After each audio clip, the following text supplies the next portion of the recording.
something should be your verbiage. I'll get it figured out. Sure. Thank you.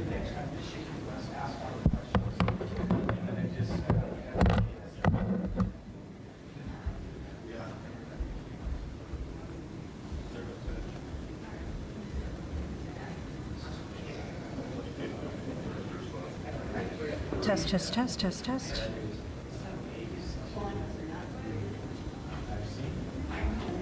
Do you guys all have whites? Are you guys on whites?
He's a nice guy, but I can't work with him every day.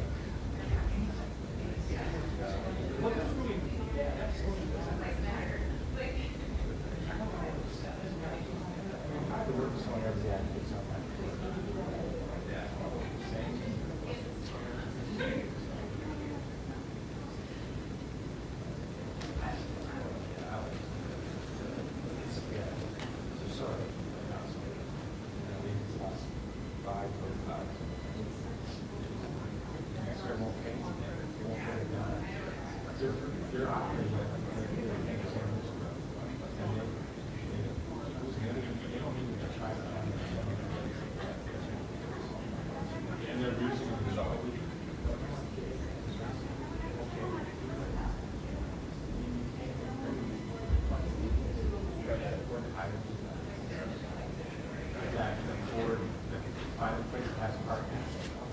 So even though you can take a car home, there's also like a board. The people that are, they don't have parking like we told them, so you don't have your own drive.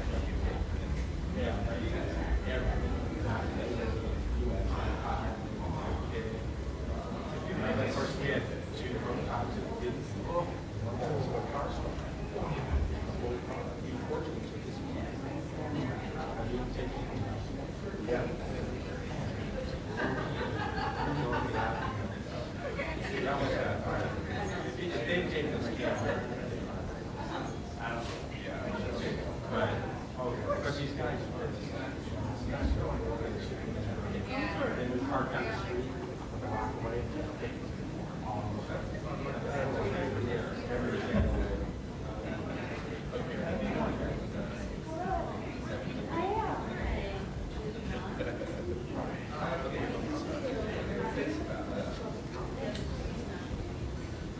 All right. Well, good morning. Yes, sorry, I do apologize. That's okay. Some days you start off late and it just keeps going from there. You're going to be at the podium. Oh, sorry. We did not practice this, in case anyone is wondering. Don't worry, we did. Sure, sure. We don't today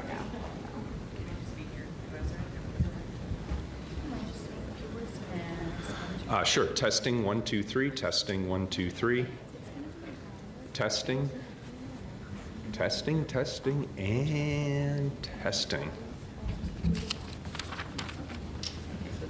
And if this whole.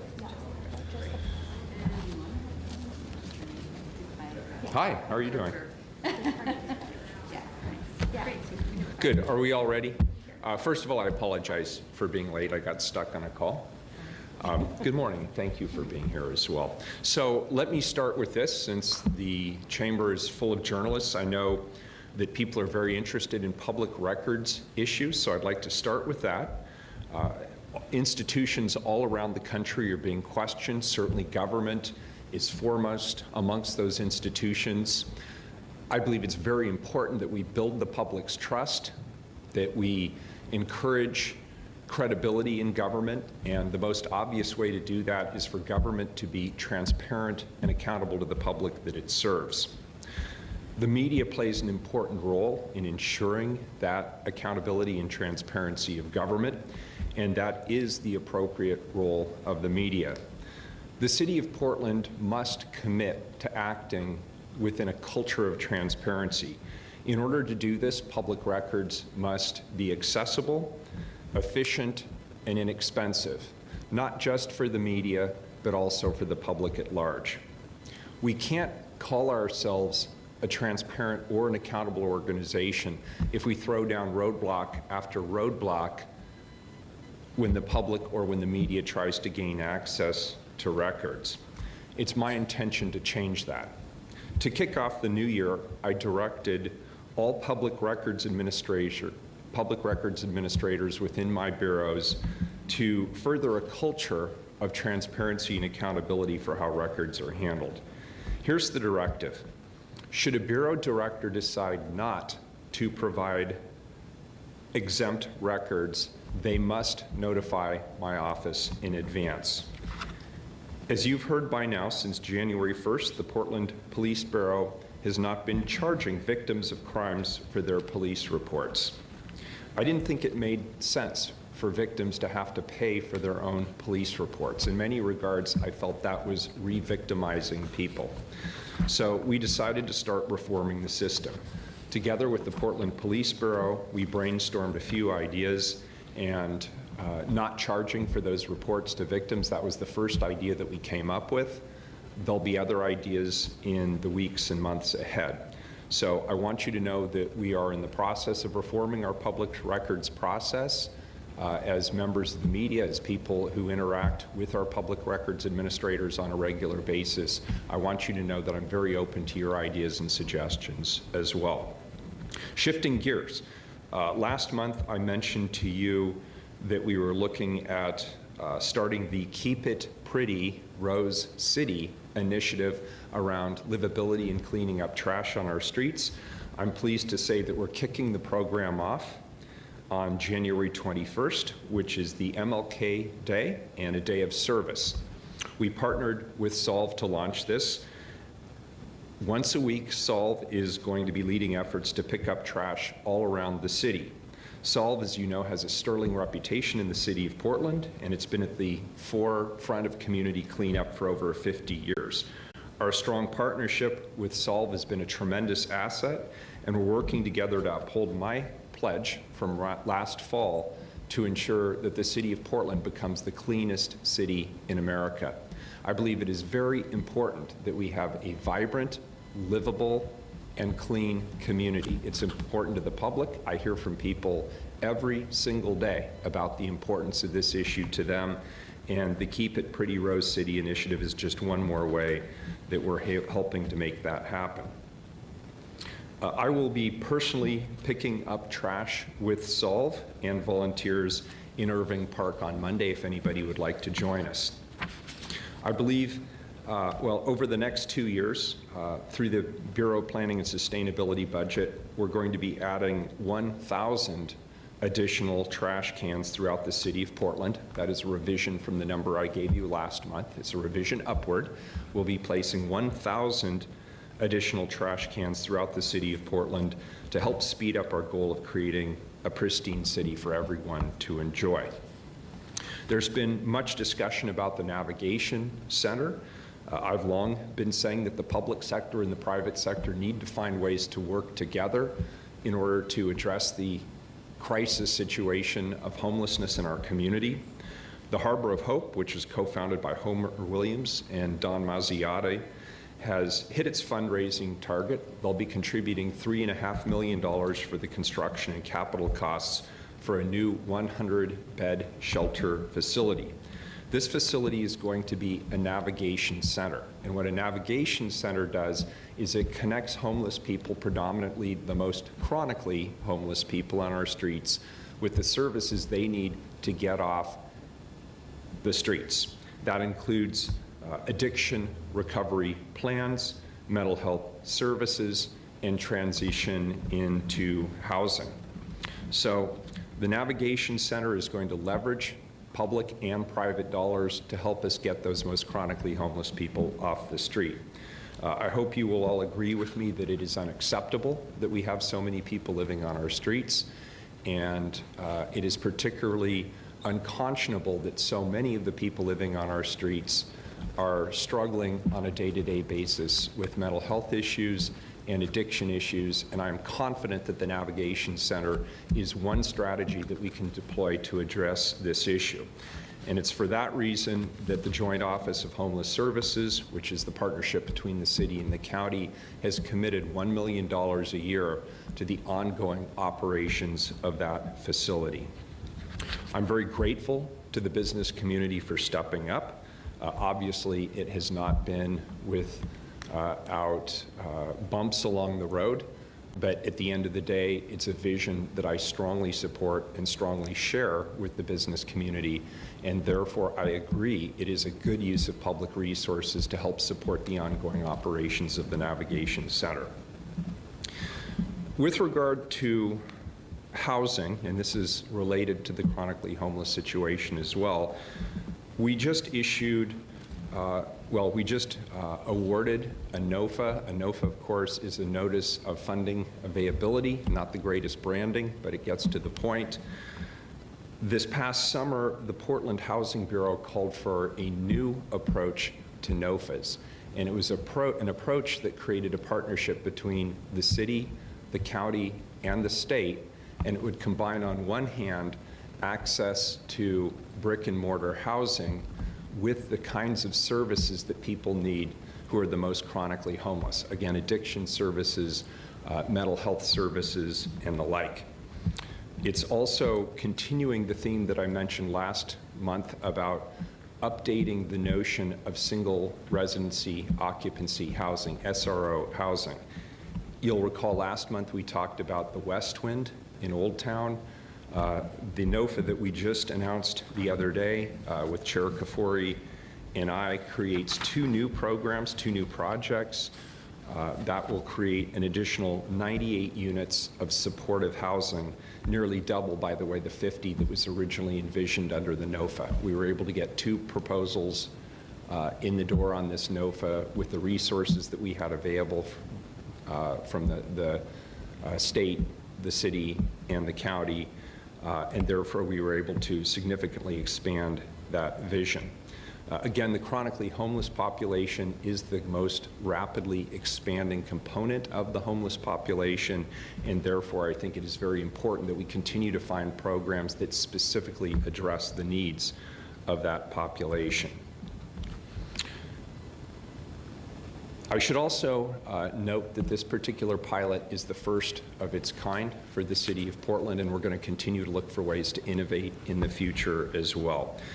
It is also another important step along the way towards meeting the City Council's goal of creating 2,000 units of permanent supportive housing over the next 10 years. Again, this is a complex problem, the question of homelessness. It will require many different types of solutions. And this is yet one more that I hope will make a significant difference, or at least put a dent in the numbers of chronically homeless that we're seeing on the streets of our community. I mentioned permitting last month. I just want to give you a quick update. This is really part of the supply side of the question around affordable housing. There are many different bureaus at the City of Portland that are engaged in the permitting process. We've been working with all of those bureaus collectively to speed up the permitting process and reduce the time it takes and hopefully even the cost of permitting.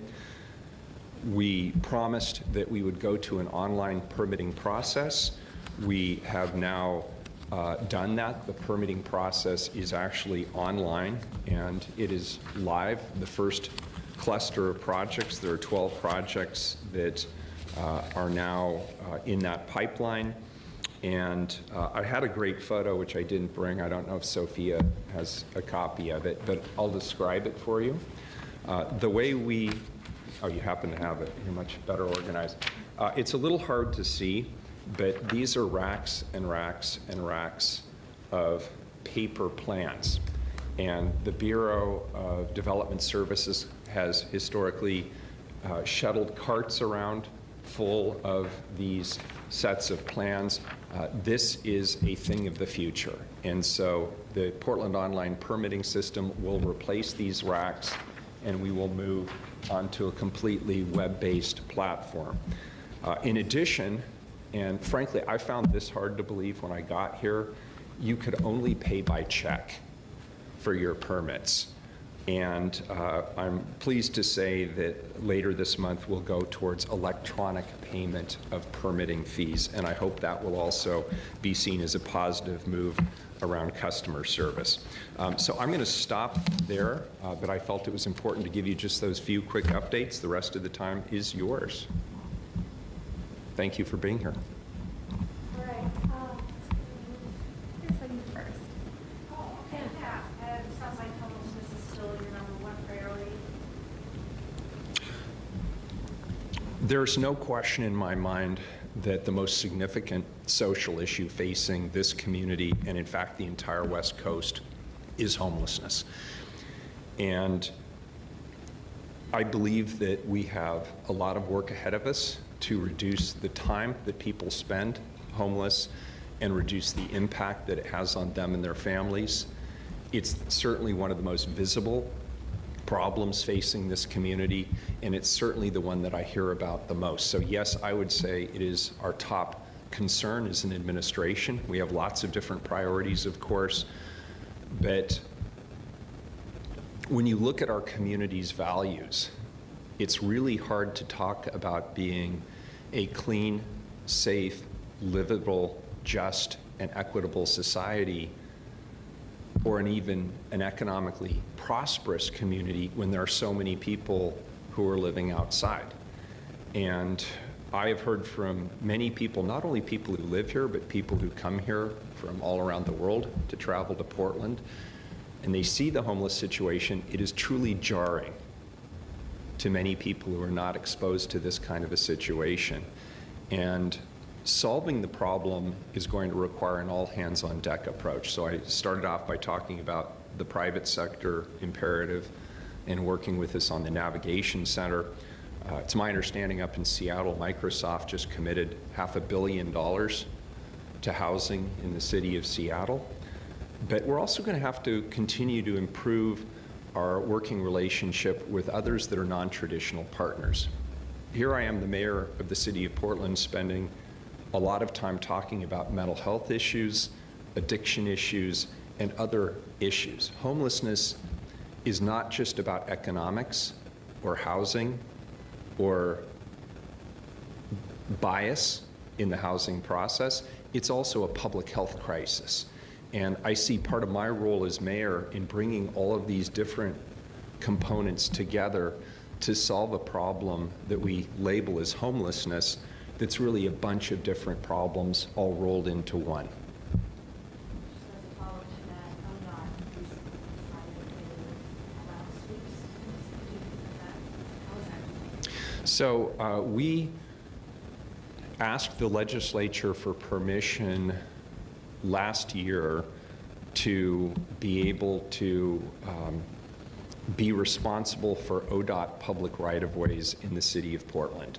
The legislature granted us the authority to enter into an intergovernmental agreement with ODOT. That intergovernmental agreement was negotiated over a period of months. We now have that agreement in place, and we have begun the rollout process whereby the city of Portland takes on the responsibility for certain right-of-ways. If you'll give me just a moment, I can actually give you some specific data on what we've done since January 1st. Since the start of the year, 26 camps on ODOT property have been cleaned, with 12 additional camps being posted and cleaned this week. And it's not just about camps, I want to be very clear, it's also about cleaning up trash, litter, and other detritus that gets abandoned in the public right-of-ways. People call us anyway. I mean, if they're driving down I-405 or if they're going out I-84, they'll call the City of Portland because they presume that that is our right-of-way. And what we learned through that process is we have to work better with our public sector partners, whether it's ODOT or TriMet or other private sector landholders. Ultimately, we have to take responsibility for it because we're the ones being held accountable for it. You know, I think the big donation mentioned by Microsoft, you thought about maybe not the Intel or some of the other big companies that. We do. The question was, given Microsoft's significant and I'm sure well-received commitment in Seattle to invest heavily in housing, we actually are very aggressively engaging with our private sector partners. We obviously don't have Microsoft headquarters here, but we do have a number of other large organizations that are willing to make commitments. I flew to Washington, D.C. last year to participate in a press conference with Kaiser Permanente, which is working with a number of communities around the country to help address homelessness. And they announced at the time I think it was a $200 million commitment to supporting programs in the community. They're starting in Oakland, which is their headquarters town, but they'll also be here meeting with us in the very near future. I think actually in the next week or two. Alex? So Commissioner Hart's piece, or a piece of wind,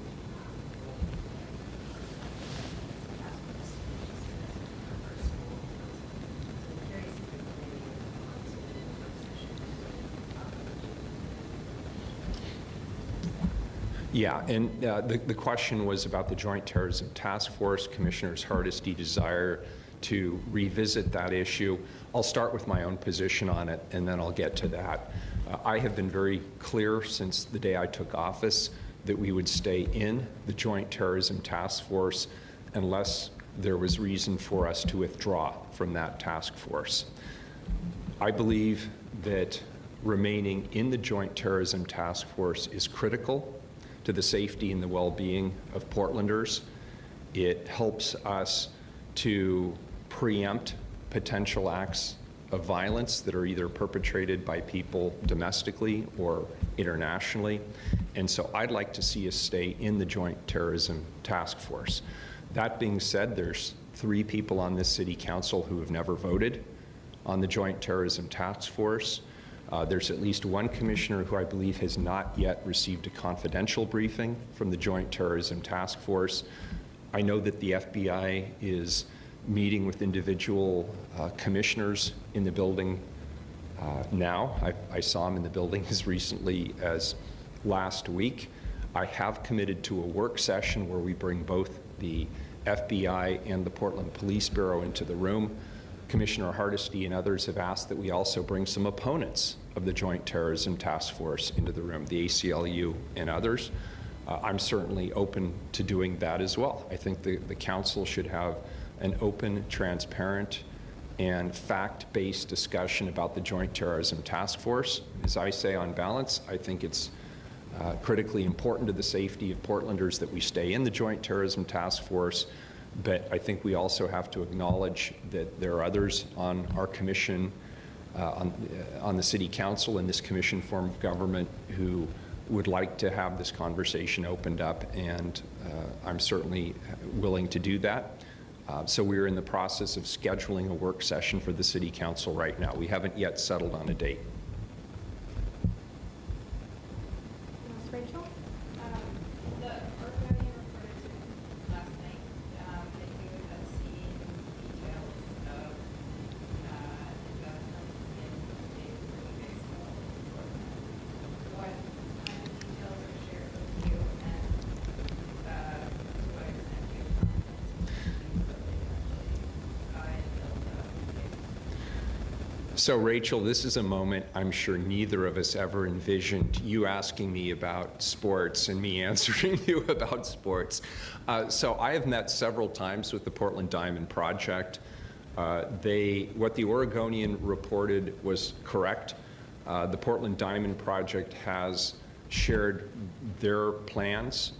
They have shared their cost estimates, which comport with what's been publicly reported, approximately $2.5 billion from their perspective to both secure a team and build a stadium. They have also identified out-of-state investors with deep pockets who could provide the balance of the funds. My question has always been how.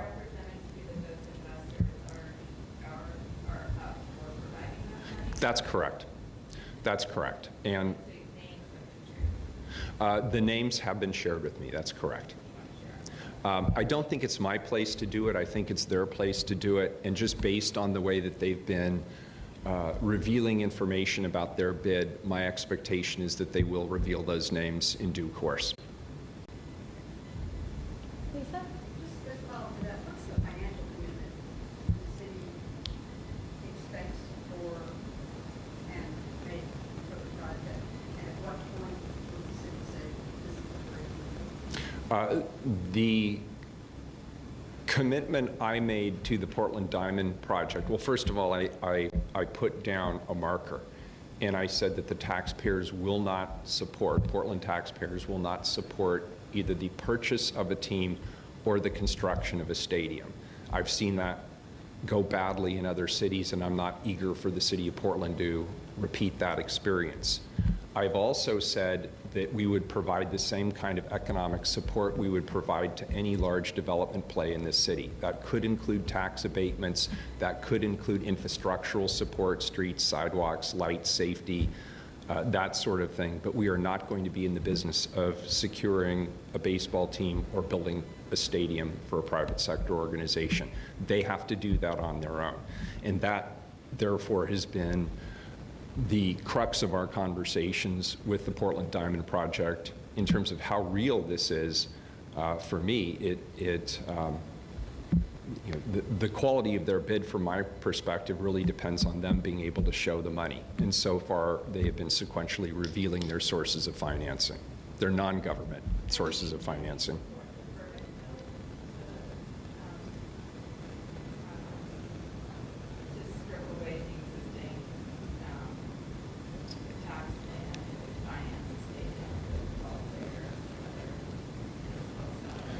I thought it was a curious move, to be honest with you. I mean, first of all, let me just state I have a tremendous amount of respect for Senator Burdick. This one surprises me a little bit because what she and others have proposed doing is limiting a bond payment that would be serviced by the salaries of players if the team is already located here and the stadium is built and they're selling tickets and they're paying the players. So from my perspective, if all of those things happen sequentially and the team is secured with private sector funding and the stadium is built with private sector funding and people go and they watch the games, that's a positive thing for the state of Oregon that far exceeds the value of the bonds which won't exist but for being serviced by the salaries of the players themselves. So I thought it was a curious move. That being said, I don't know all the machinations of what's going on with the budget at the state level or what's happening behind the scenes. But just as a casual observer, it struck me as a curious position to take.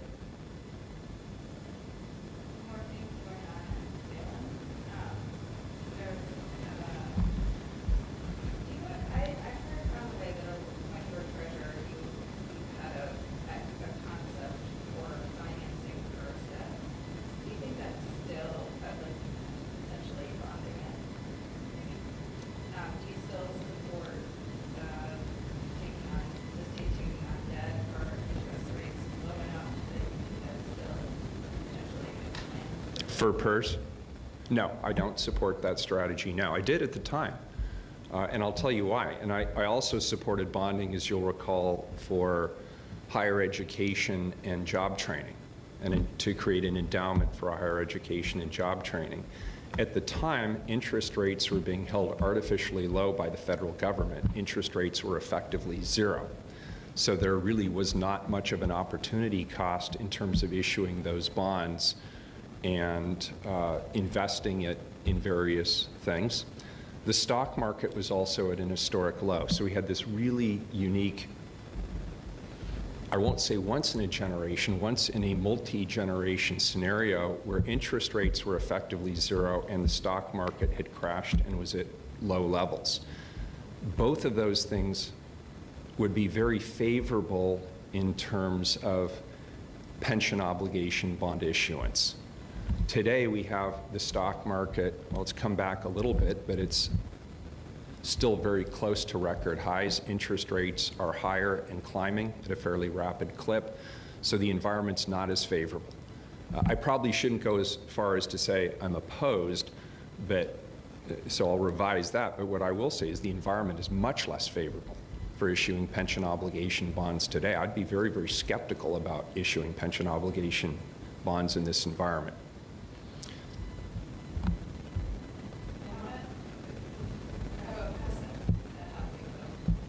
I'm sorry?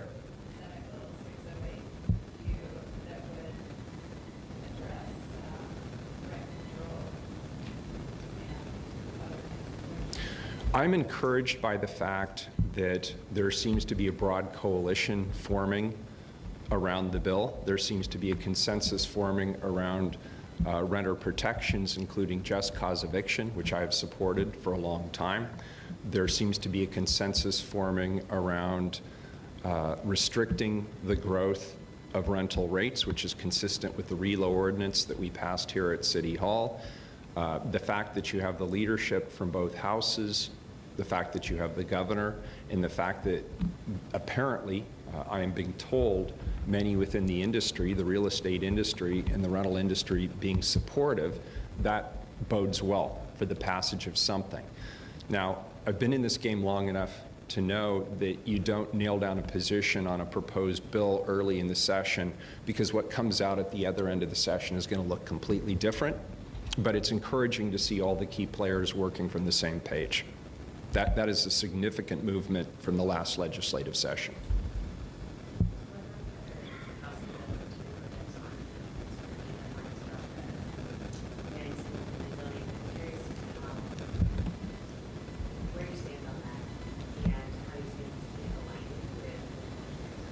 So with respect to the city of Portland, we're already way ahead of the game. We are, it's called our residential infill plan. It's several years into the process right now. It is still in what I would call the public engagement part of the process. The Planning and Sustainability Commission has held several hearings. They changed their original plan to actually be more expansive in terms of the kinds of housing options that could be built within the city of Portland. I support that plan, and we will be bringing it to the council as soon as the Planning and Sustainability Commission finishes their work. The current time frame suggests that would be sometime in the May to July time frame, but it's my expectation that we will bring it to the council. It will be contentious, but I think it's absolutely necessary. And I'm going to give you a little more reason why I believe that.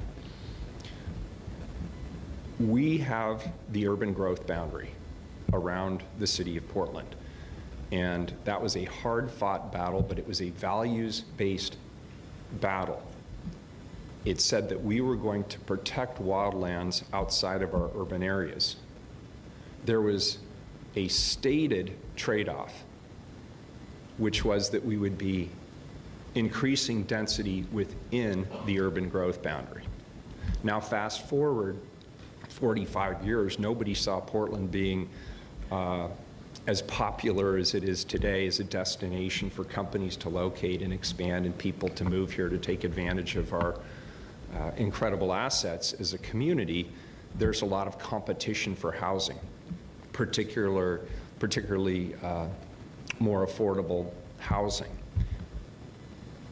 the cost of housing in this community is going to continue to grow, and more people are going to be excluded from this community if we don't modernize the way we think about how we support a diversity of housing options and affordability options for the people who live in this city. And the residential infill program, by the way, allows us to do things that other cities have done for a long, long time.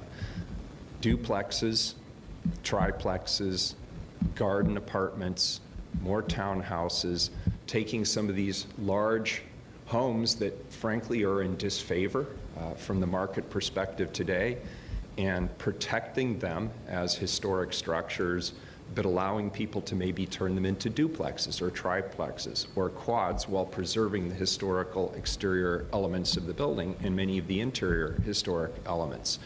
So I support increasing the diversity of options. It will be controversial because it is a change. It's a change from the way this community has organized in the past. It's a change in the way that neighborhoods look and feel. But I think at the end of the day, the public will come along with it because they will understand that in the absence of thinking anew about these different housing options that people need, Portland doesn't continue to be the great city that we love. I mean, imagine Portland if people who work in our incredible culinary industry couldn't afford to work here, or people who are artists and provide culture in the community could not afford to live here.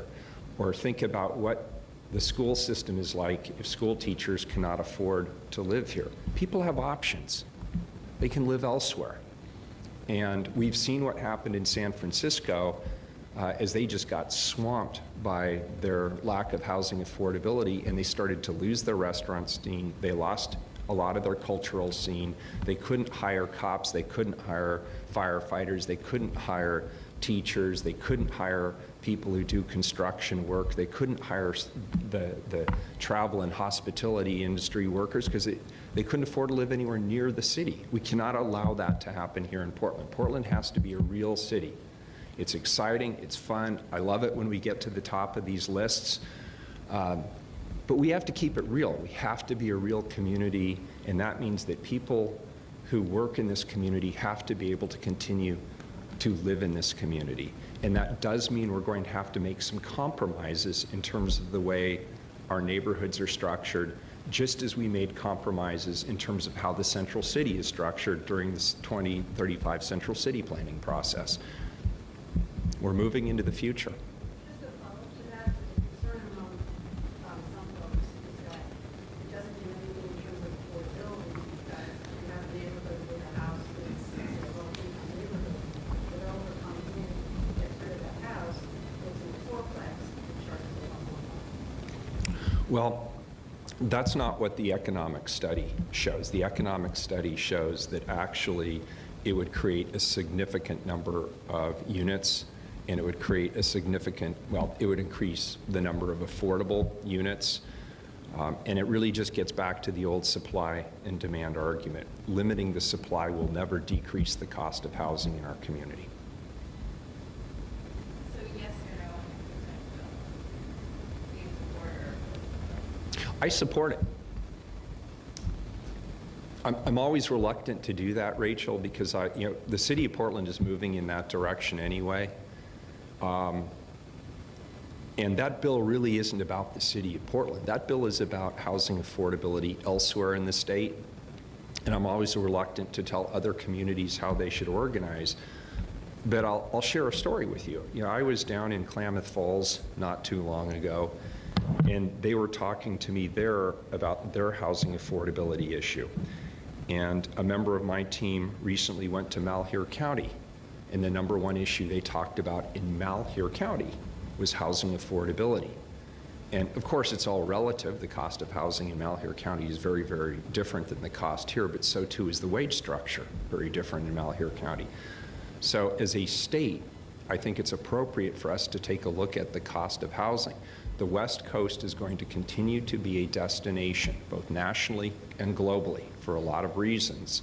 And we have to plan now for that future to ensure not only that the people who are here today can afford to stay here and live here, but to ensure that our children and our grandchildren's generations can also afford to be here as well. Because again, any city, if you lose your the folks who do all the hard work in the community, whether it's teaching, whether it's being cops, whether it's construction workers, hospitality workers, if those folks cannot afford to live in the community, it doesn't stay a real community anymore. It becomes either a retirement community or Disneyland. And I don't think anybody wants their community to end up as either of those things exclusively. Thank you. Oh, you have one more? Okay. Yeah, just a preview of MLK Days coming up. It's going to be a big day for the city. Tell us a little bit about what you're planning on today. Oh, absolutely. Yeah, good. So I always go to the scanner breakfast first, and Bernie forces me to talk for 2 minutes or less. And so it's a really good exercise for me. The City of Portland is sponsoring the Scanner MLK Breakfast, as we do every year, and we're excited about that. On Sunday, I will actually be speaking at, which one, I'm sorry? I'm sorry, thank you. Vancouver Baptist, I'll be speaking there. And I always appreciate seeing a large group of people there. And of course, on the day of service itself, I will be doing the Keep It Pretty Rose City cleanup with Solve. Oh, I'm strongly encouraging. You know, this is a great opportunity for people to see me picking up trash. You don't want to miss that. So I would encourage people to come and participate in and volunteer with Keep It Pretty Rose City. And then all of those, I believe the scanner breakfast may be sold out. Does anybody know? I don't know for a fact, but it usually does sell out. And of course, there's events at the Highland Church on Friday night. And that is open to the public, and it is well attended. And the Vancouver Baptist Church event, I know, is also open to the public, and I'd certainly encourage people to participate. Thank you. Thank you, everybody. Appreciate it.